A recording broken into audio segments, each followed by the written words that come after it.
এর যেটা সমস্যা এখন আমরা দেখতেছি সেটা হচ্ছে যে ডিপফেক প্রতিদিন হাজার হাজার যারা যারা ভালো মাইন্ডের যারা ভালো নিউজ করেন তারা আবার খারাপ নিউজও জানেন যে কিভাবে।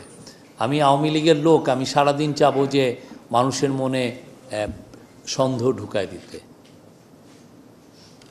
এমন এমন সন্দেহ, এমন এমন এমন ফটো কার্ডের অত্যাচার, প্রতিদিন হাজার হাজার ফটো কার্ড আসতেছে।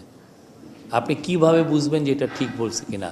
বা আপনি এই ফটো কার্ডের সবচেয়ে বড় যেটা অত্যাচার, যেটা আমাদের লিডিং পত্রিকাগুলো এইটার থেকে বেরোতে পারতেছে না। আমি কয়েকটা পত্রিকার নাম বলবো না এখানে, বাট এটা এত ভয়াবহ রকমের ফটো কার্ডের অত্যাচার। সে ফার্স্টে আমি নিজে এটার ভিকটিম। 27 মিনিটের একটা স্পিচ দিয়েছি, আপনি পুরো 27 মিনিটে আপনি একটা সেন্টেন্সে আনছেন।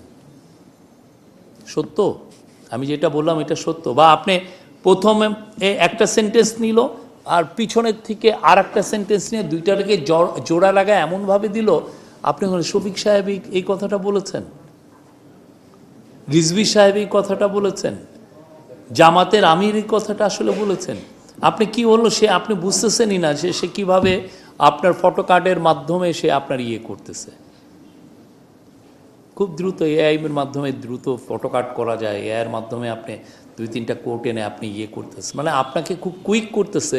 কিন্তু কুইক করতে যে আপনি নিজেই ডিপফেক স্প্রেড করতেছেন, জনমনে আপনি ঘৃণা তৈরি করায় ফেলতেছেন। এবং এইটা সবচেয়ে ভয়াবহভাবে ইউজ হচ্ছে মাইনরিটিদের এগেনস্টে, ভয়াবহভাবে। আমাদের সত্যিকার অর্থে যে কোনো দেশে মাইনরিটি প্রোটেকশনটা তো হচ্ছে সবার জন্য একটা আমানত, সেই জায়গায় ইউজ করা হচ্ছে, এমনভাবে আপনাকে ম্যানিপুলেট করা হচ্ছে আপনি চিন্তা করতে পারতেছেন না।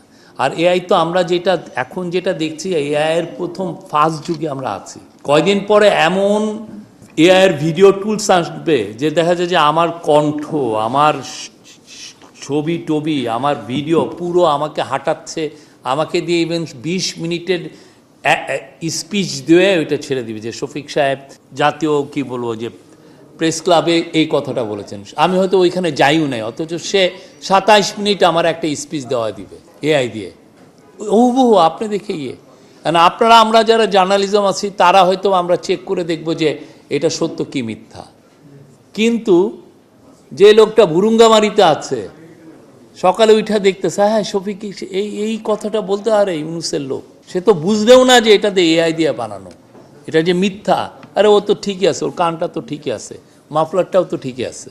এই যে মানে আমরা যেই যুগে ঢুকছি, মানে কল্পনাতীত।